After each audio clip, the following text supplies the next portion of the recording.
So, hello everybody. Thank you for being here. Hello YouTube. Hello New Mexico. Hello Texas. Happy Thanksgiving, everybody. I am truly thankful, very thankful for each and every one of you. Amazingly, we've been doing Alice's restaurant thing here since 2008.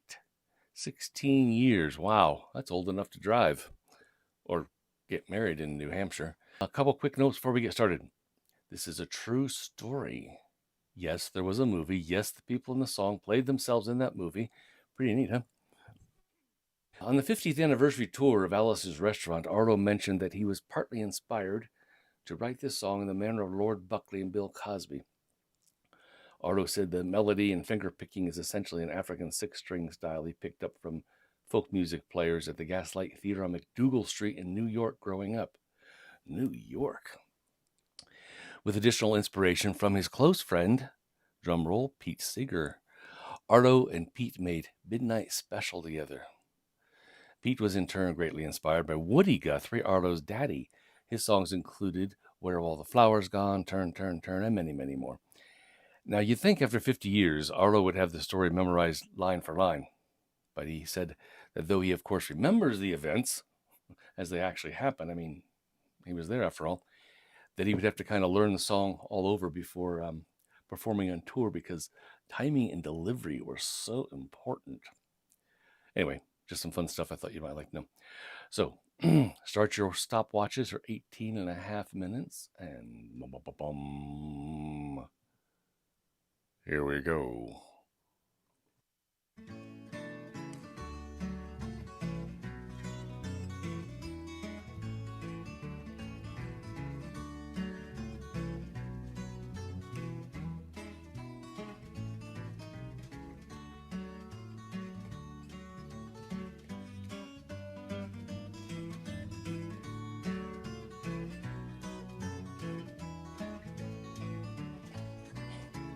This song is called Alice's Restaurant, and it's about Alice and the restaurant. But Alice's Restaurant is not the name of the restaurant, that's just the name of the song, and that's why Arlo called the song Alice's Restaurant.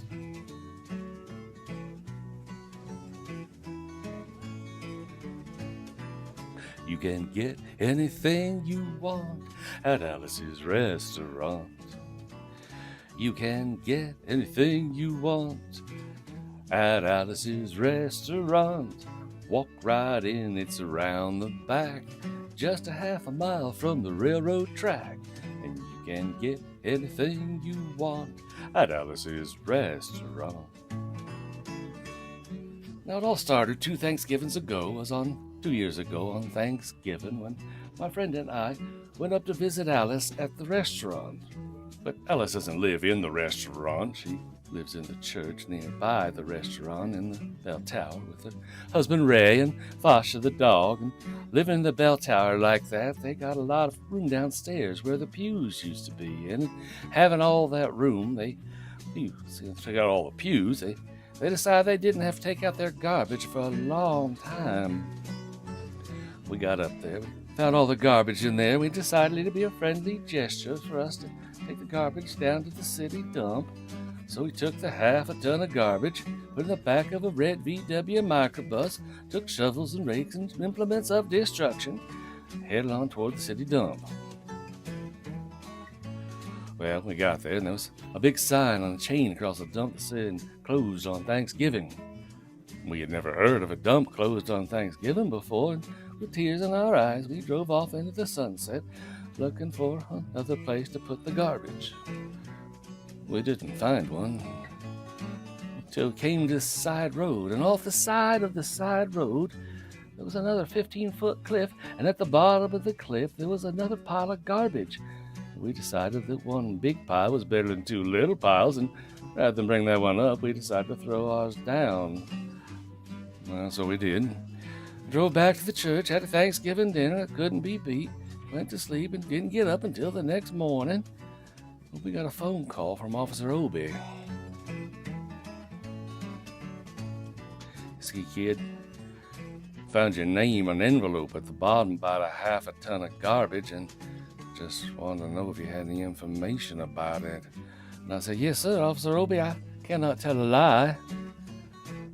I put that envelope under that garbage.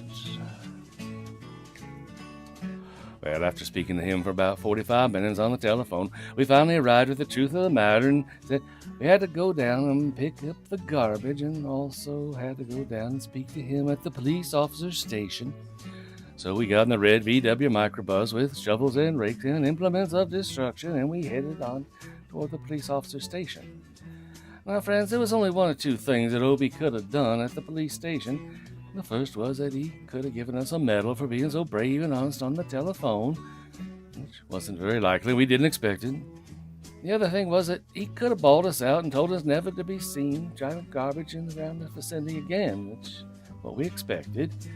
But when we got to the police officer's station, there was a third possibility that we hadn't even counted upon, and we was both immediately arrested, handcuffed.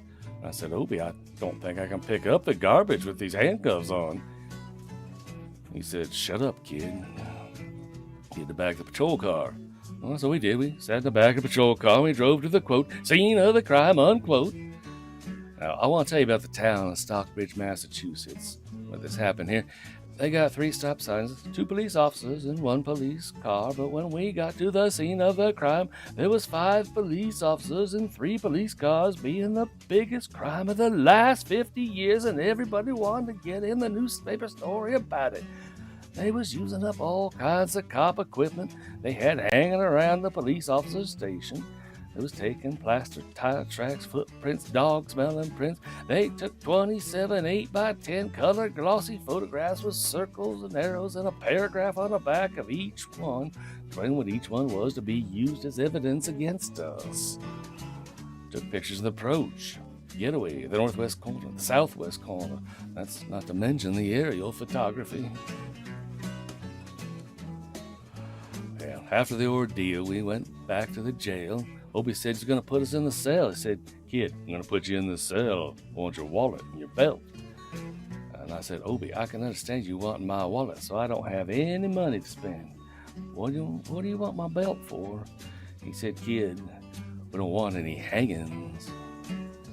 I said, 𝔸𝕃, did you think I was going to hang myself for littering? 𝔸𝕃 said he was making sure, and friends, 𝔸𝕃 was, because he took out the toilet seat so I couldn't hit myself over the head and drown. He took out the toilet paper so I couldn't bend the bars, roll the toilet paper out the window, slide down the road, and have an escape. And 𝔸𝕃 was making sure, and it was about 4 or 5 hours later that Alice, remember Alice? It's a song about Alice. Alice came by with a few nasty words to 𝔸𝕃 on the side, bailed us out of jail, went back to the church, and had another Thanksgiving dinner that couldn't be beat. We didn't get up till the next morning when we all had to go to court. We walked in, sat down. 𝔸𝕃 came in with the 27 8x10 color glossy picture with circles and arrows and a paragraph on the back of each one. Sat down. Man came in, said, all rise. We all stood up, and 𝔸𝕃 stood up with the 27 8x10 color glossy pictures, and the judge walked in and sat down with a CNI dog. He sat down. We sat down. 𝔸𝕃 looked at the CNI dog. And then the 27 8x10 color glossy pictures with the circles and arrows and a paragraph on the back of each one looked at the CNI dog. And then the 27 8x10 color glossy pictures with the circles and arrows and a paragraph on the back of each one began to cry because 𝔸𝕃 came to the realization that it was a typical case of American blind justice and there wasn't nothing he could do about it. And the judge wasn't going to look at the 27 8x10 color glossy pictures with the circles and arrows and a paragraph on the back of each one explaining what each one was to be used as evidence against us. We was fined $50 and had to pick up the garbage in the snow, but that's not what I came to tell you about. Came to talk about the draft. Now, they got a building down in New York City. It's called Whitehall Street, where you walk in, you get injected, inspected, detected, infected, neglected, and selected. I went down to get my physical examination one day, and I walked in, I sat down. I got good and drunk the night before, so I looked and felt my best when I went in that morning because I wanted to look like the all-American kid from New York City. Man, I wanted to feel like I wanted to be the all-American kid from New York, and I walked in, sat down, I was hung down, brung down, hung up in all kinds of mean, nasty, ugly things. And I walked in, I sat down, and a piece of paper, and it said, "Kids, see the psychiatrist room 604. And I went up there, I said, "Shrink, I want to kill. I want to kill. I want to see blood and gore and guts and veins in my teeth and the dead, burned bodies. Kill. And I started jumping up and down, yelling, kill. And he started up and jumping down with me, and we was both jumping up and down, yelling, kill. The sergeant came over, he pinned a medal on me and sent me down the hall and said, "You're our boy." I didn't feel too good about it. I proceeded on down the hall, getting more injections, inspections, detections, neglections, and all kinds of stuff that they was doing to me at the thing there. And I was there for 2 hours, 3 hours, 4 hours. I was there for a long time, getting wrong with all kinds of mean, nasty, ugly things, and I was just having a tough time there. And they was injecting every single part of me, and they was leaving no part untouched. Proceeded through when I finally came to see the very last man. I walked in, sat down. After a whole big thing there, I walked up and said, "What do you want?" He said, "Kid, we only got one question. Have you ever been arrested?" Then I proceeded to tell him the story of Alice's restaurant, MASSACREE, with the 4 orchestration and 5-part harmony and stuff like that. All the phenomena. He stopped me right there and said, "Kid, did you ever go to court?" And I proceeded to tell him the story of the 27 8x10 color glossy pictures with the circles and arrows and a paragraph on the back of each one. He stopped me right there and said, "Kid, I want you to go sit down on that bench that says Group W. Now, kid."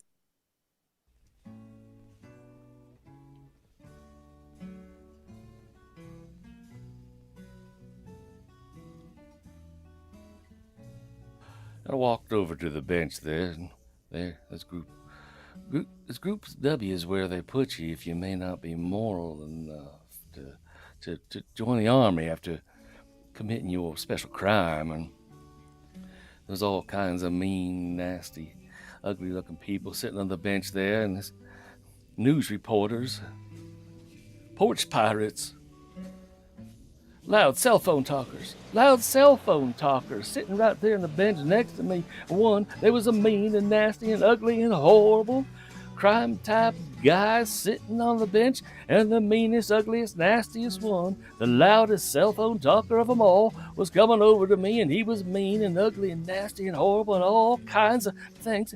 And he sat down next to me and he said, "Kid, what'd you get?" I said, "I didn't get nothing. I had to pay $50 and pick up the garbage." He said, "Kid, what were you arrested for, kid?" And I said, "Littering." They all moved away from me on the bench there, and the hairy eyeball and all kinds of mean, nasty things, till I said, "Again, creating a nuisance." They all came back, shook my hand. We had a great time on the bench talking about crime, porch pirating, cell phone yelling, all kinds of groovy things that we was talking about on the bench.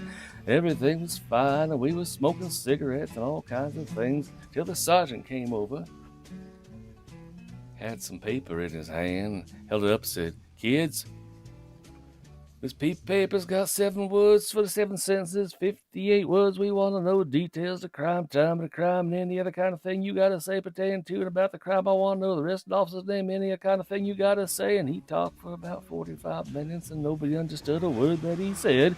But we had fun filling out the forms and playing with the pencils on the bench there. And I filled out the MASSACREE with the 4-part harmony, and I wrote it down there just like it was, and everything was fine. And I put down a pencil, and turned over the piece of paper. There on the other side, in the middle of the other side, away from everything else on the other side, in parentheses, capital letters, quotated,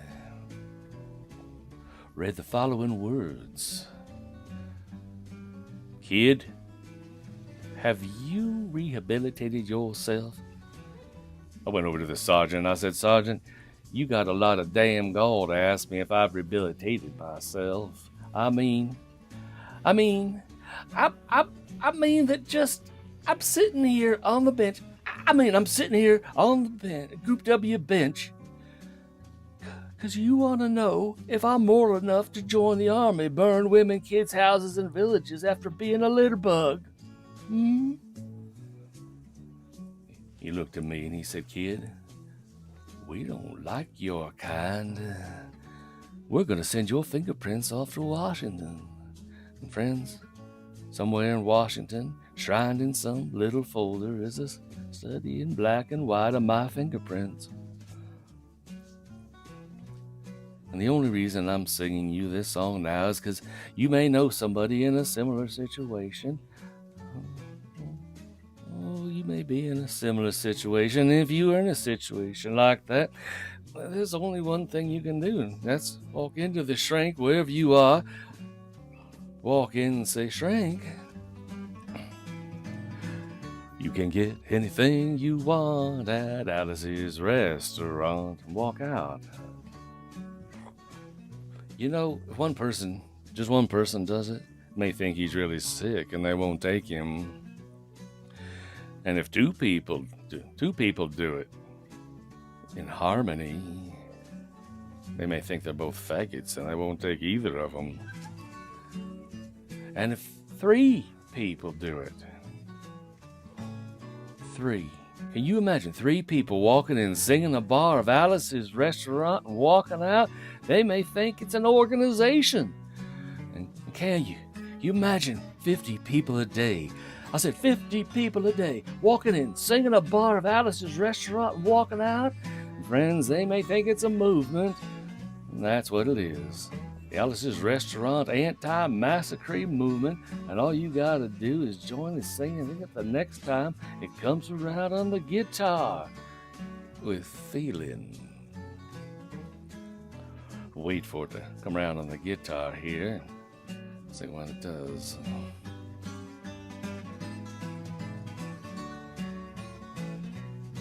Here it comes. You can get anything you want at Alice's restaurant. You can get anything you want at Alice's restaurant. Walk right in, it's around the back, just a half a mile from the railroad track. You can get anything you want at Alice's restaurant. That was horrible. If you want to end war and stuff, you got to sing loud. You put it loud. I've been singing this song now for 25 minutes, and I can sing it for another 25 minutes. I'm not proud or tired. So wait for it to come around again, and this time with 4-part harmony and feeling. Just waiting for it to come around. That's what we're waiting for.